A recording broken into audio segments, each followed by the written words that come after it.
श्री स्वामी समर्थ. तुमच्या सर्व इच्छा आकांक्षा पूर्ण होत असे स्वामी महाराजांच्या चरणी प्रार्थना करते आणि आजच्या एका नवीन व्हिडिओला सुरुवात करते. अतिशय पवित्र असा मार्गशीर्ष महिना सुरू झालेला आहे. या मार्गशीर्ष महिन्यामध्ये प्रत्येक गुरुवारी सुवासिनी आणि कुमारिका अतिशय मनोभावाने व्रत आणि पूजा करत असतात.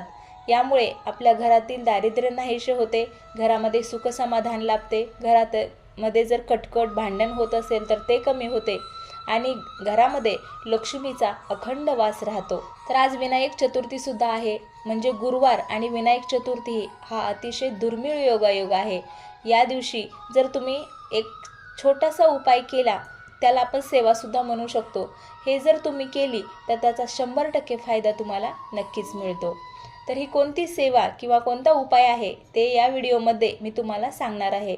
तत्पूर्वी तुम्ही जर माझ्या चॅनलवर नवीन असाल तर माझ्या व्हिडिओला लाईक करा, शेअर करा आणि सबस्क्राईब करा. आपल्या सर्वांना नेहमी असा प्रश्न पडतो की घरामध्ये लक्ष्मी सदैव स्थिर राहण्यासाठी आपण काय करावे, की जेणेकरून आपल्या घरात लक्ष्मी माता स्थिर राहील आणि आपण जे काम करतो आणि तसा पैसाही आपल्या घरात येत असतो, पण तो पैसा स्थिर राहत नाही. आपल्या सर्वांना नेहमी असा प्रश्न पडत असतो की घरामध्ये सदैव लक्ष्मी स्थिर राहत नाही. आपण असे काय करावे की जेणेकरून आपल्या घरात लक्ष्मी सदैव स्थिर राहील. आपण खूप काम करतो, तसा पैसाही आपल्या घरात येत असतो, पण तो पैसा स्थिर राहत नाही. म्हणजे लक्ष्मी घरात येण्या अगोदरच तिचे जाण्याचे मार्ग ठरलेले असतात.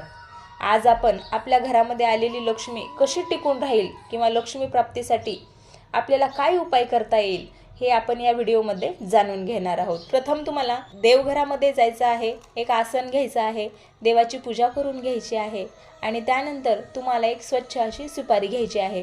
सुपारी तुटलेली फुटलेली नको किंवा अगोदर कोणत्याही पूजेमध्ये वापरलेली नको, अगदी नवीन सुपारी तुम्हाला घ्यायची आहे.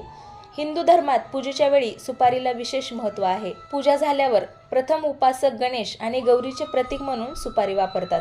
सुपारीसोबत सुपारीची पानंही पूजेमध्ये ठेवली जातात. गणरायाला सुपारी अतिशय प्रिय आहे. जेव्हा पूजा केली जाते तेव्हा प्रथम उपासक श्री गणेश आणि गौरीचे प्रतीक म्हणून सुपारी वापरतात. सुपारीचा वापर भगवान विष्णू आणि माता लक्ष्मीच्या पूजेतही केला जातो. या सुपारीशी संबंधित काही जो उपाय मी तुम्हाला सांगणार आहे तो केल्याने नक्कीच तुमच्या घरामध्ये धनवृद्धी होईल आणि सुख समाधानामध्ये वाढ होईल. तसेच तुमचे जे व्यवसाय आणि करिअर आहे त्याच्यामध्ये सुद्धा तुम्हाला चांगल्या प्रकारचा उपयोग होऊ शकतो. तर तुम्हाला ही सुपारी घ्यायची आहे. ही सुपारी घेऊन तुम्हाला एक छोटंसं ताम्हण घ्यायचं आहे. त्या ताम्हणामध्ये मुठभर तांदूळ टाकायचे आहेत आणि त्यामध्ये ही सुपारी ठेवायची आहे. तुम्हाला एका वाटीमध्ये दूध घ्यायचं आहे आणि त्या दुधाने 11 पळी तुम्हाला या सुपारीचा अभिषेक करून घ्यायचा आहे.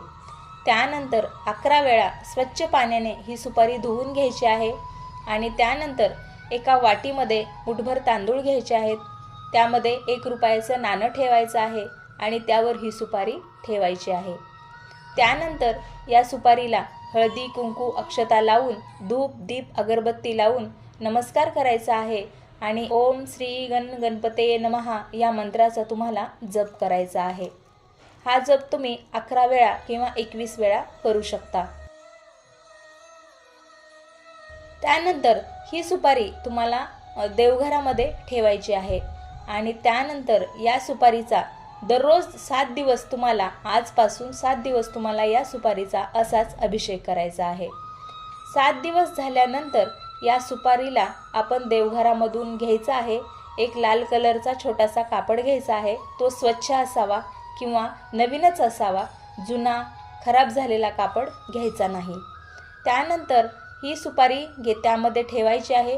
त्याच्या खाली 1 रुपयाचं नाणं ठेवायचं आहे आणि जे आपण मुठभर तांदूळ ठेवलेले होते त्यातील 21 अखंड तांदूळ तुम्हाला घ्यायचे आहेत आणि त्याची एक छोटीशी पोटली बांधायची आहे.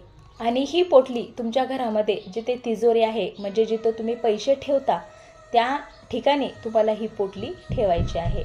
आणि ही पोटली ठेवताना ओम गणपते नमः या मंत्राचा सुद्धा 21 वेळा तुम्हाला जप करायचा आहे. ही पोटली ठेवल्यानंतर तुम्हाला रोज या पोटलीकडे पाहायचं नाही किंवा या पोटलीला हात सुद्धा लावायचा नाही. ही पोटली एकदा एका कोपऱ्यामध्ये ठेवून दिल्यानंतर नक्कीच तुमच्या घरामध्ये सुखसमृद्धी येईल तुमच्या घरामध्ये लक्ष्मीचा अखंड वास राहील, तुमच्या घरातील दारिद्र्य नष्ट होईल आणि तसेच तुमच्या घरामध्ये जर कटकट भांडण कलह होत असेल तो सुद्धा नष्ट होईल.